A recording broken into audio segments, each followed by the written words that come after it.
मत समझना डराने से डर जाएंगे। अगर तनियो मनी शर्म बचा होगा ना तो बाहर आ जाइएगा। उन्होंने एक महिला का अपमान नहीं किया, उन्होंने महिला जाति का अपमान किया। पिछले दिनों भी आप लोगों के द्वारा धरना प्रदर्शन और बहुत कुछ निकाला गया था, उसके बाद भी उनके द्वारा माफी नहीं मांगा गया है, आगे का क्या होगा? देखिए, पिछले दिनों जो हम महिलाएं विरोध प्रदर्शन करी थी, उसके बावजूद भी उन्होंने अभी तक आकर के माफ़ी नहीं मांगा या उस बात को स्पष्ट नहीं किया कि आखिर वो नामित महिलाएं कौन हैं, जिनको उन्होंने किसी एक महिला को नहीं कहा। उन्होंने कहा कि कितनी बहुत सारी आदमियाइन होती हैं, ठीक है। तो आदमियाइन और बहुत सारी में कोई एक महिला नहीं आई। तो वो महिला कौन कौन सी महिला है, कौन कौन महिला है, वो नॉमिनेट करे वो और बता दें। नहीं तो हम लोग उनका खुल के विरोध प्रदर्शन तो शुरू हो गया है, अब हम लोग उनका घर घेराव करना बाकी है, कैंडल मार्च करेंगे और महिला आयोग में उनके नाम, उनके विरुद्ध कार्रवाई भी होगी।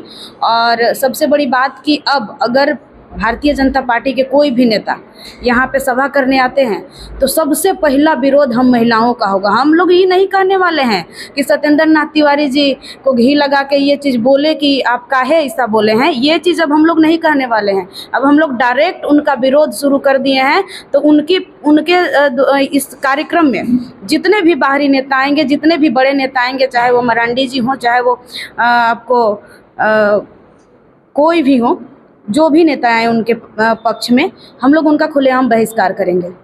क्योंकि उन्होंने एक महिला का अपमान नहीं किया, उन्होंने महिला जाति का अपमान किया। और महिला जाति में ज़रूरी नहीं है कि सिर्फ हम महिलाएं, नॉमिनेट जो महिलाएं हैं वही महिला हैं, और ये ज़रूरी नहीं है। क्योंकि हम जनप्रतिनिधियों को ये प्रेस कॉन्फ्रेंस करने की ज़रूरत क्यों पड़ी? क्योंकि हम महिलाएं घर से बाहर रहने वाली हैं, हम महिलाएं घर से बाहर रहने वाली हैं। अगर हम घर से बाहर नहीं निकलेंगे तो हम लोग पब्लिक के बीच कैसे बने रहेंगे, काम कैसे होगी हमारी। इसलिए हम 2 लाइन बोलेंगे उनके लिए कि कोमल है कमज़ोर नहीं, शक्ति का नाम ही नारी है, जग को जीवन देने वाली मौत भी तुझसे हारी है।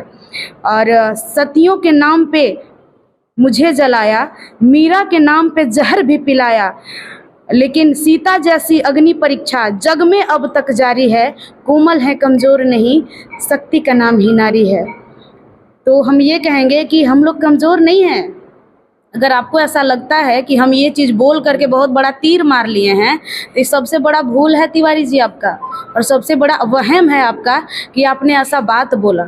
क्योंकि हम महिलाएं दया की रूप होती हैं, ममता की रूप होती हैं। अगर हम आपको माफ़ करने की अगर हिम्मत रखते हैं ना, तो आपको बेइज्जत करने का भी हिम्मत उतना ही रखते हैं। हम लोग उसी तरीके से, उसी जोश, उसी खरोश के साथ आपको बेइज्जत करेंगे। और बेइज्जत तो भाई कालिक पोताइए गया है। अगर तनियो मनी शर्म बचा होगा ना तो बाहर आ जाइएगा और ये चीज़ आप मीडिया के सामने सरेआम कर दीजिए कि हमसे गलती हुई है, हमारा जुबान फिसल गया है, और फिसला भी है तो सार्वजनिक रूप से हम महिलाओं से माफ़ी मांगे।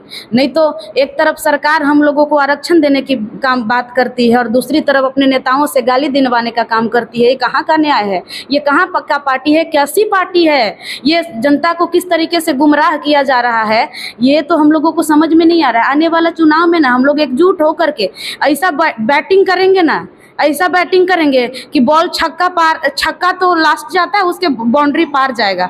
और हम एक बात कहना चाहते हैं कि उनका कुछ जो उनकी तरफ से, उनके जो कार्यकर्ता हैं, उनके तरफ से हम लोगों को ना ज़बरदस्ती का बयानबाजी की जा रही है। हम लोगों के पक्ष में ज़बरदस्ती बोलने का काम करी है। सवाल कुछ और है, जवाब कुछ और दे रही हैं। तो हमारा जवाब ये है कि मत समझना डराने से डर जाएंगे, मत समझना डराने से डर जाएंगे, कि अब की सारी हदों से गुजर जाएंगे। मत समझना डराने से डर जाएंगे, अब की सारी हदों से गुजर जाएंगे। मौत के नाम का खौफ देता है क्यों, मौत के नाम का खौफ देता है क्यों, मौत जिस दिन आएगी हम मर जाएंगे। कि मत समझना डराने से डर जाएंगे।